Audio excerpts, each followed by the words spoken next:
Bread കൊണ്ട് ചെയ്തെടുക്കുന്ന ഒരു ടേസ്റ്റി പിസയുടെ റെസിപ്പിയാണ്. ആദ്യം നമുക്കിതിലേക്ക് ഒരു 7 സ്ലൈസ് ബ്രെഡ് ചെറിയ പീസായി കട്ട് ചെയ്തിട്ട് മാറ്റാം. ഇനി 3 മുട്ട, 1 ടേബിൾ സ്പൂൺ പഞ്ചസാര, കുറച്ച് കുരുമുളക് പൊടി, ഉപ്പ്, പാലും കൂടി ചേർത്തിട്ട് നല്ലപോലെ മിക്സ് ചെയ്ത് ഈ ഒരു മിക്സ് നമ്മൾ ആ ഒരു ബ്രെഡിലേക്ക് ഒഴിച്ചു കൊടുക്കുന്നുണ്ട്. എന്നിട്ട് ഒന്ന് മിക്സ് ചെയ്തെടുത്തിട്ട് ഒരു പാനിൽ കുറച്ച് അൺസാൾട്ടഡ് ബട്ടർ ചേർത്ത് കൊടുക്കാം. എന്നിട്ട് നമ്മൾ ഈ ഒരു മിക്സ് ഇതിലേക്ക് ഒഴിച്ചു കൊടുക്കുന്നുണ്ട്. നല്ലപോലെ പ്രസ് ചെയ്തൊന്ന് ലെവൽ ചെയ്ത് ഷേപ്പ് ചെയ്തെടുക്കുക. എന്നിട്ട് ലോ ഫ്ലെയിമിൽ വെച്ചിട്ട് 5 മിനിറ്റ് ഒന്ന് വേവിച്ചെടുക്കാം കേട്ടോ. ഈ ഒരു ടൈമിൽ ടോപ്പ് വെന്ത് കിട്ടണമെന്നില്ല കേട്ടോ. നമ്മൾ ഇനി ഇത് ഫ്ലിപ്പ് ചെയ്തിട്ട് ഒന്നുകൂടി വേവിച്ചെടുക്കുന്നുണ്ട്.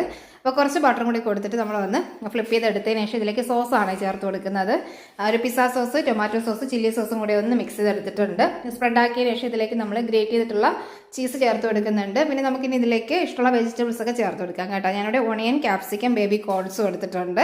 പിന്നെ നമ്മളിനി ഇതിലേക്ക് ചേർത്ത് കൊടുക്കുന്നത് ഫ്രൈസ് വെച്ചുള്ള ചിക്കൻ പീസുകളാണ്. ചെറിയ പീസായി കട്ട് ചെയ്തിട്ടുള്ളതാണ്. ഇതിലേക്ക് വീണ്ടും നമ്മൾ ഗ്രേറ്റ് ചെയ്തിട്ടുള്ള ചീസ് ചേർത്ത് കൊടുക്കുന്നുണ്ട്. കുറച്ച് ചില്ലി ഫ്ലേക്സ് ചേർത്ത് കൊടുക്കാം. വീണ്ടും മൂടി വെച്ചിട്ട് 5 മിനിറ്റ് കൂടി ഒന്ന് ലോ ഫ്ലെയിമിൽ വേവിച്ചെടുത്താൽ മതി. നമ്മുടെ ഈസി ആയിട്ടുള്ള ടേസ്റ്റി ആയിട്ടുള്ള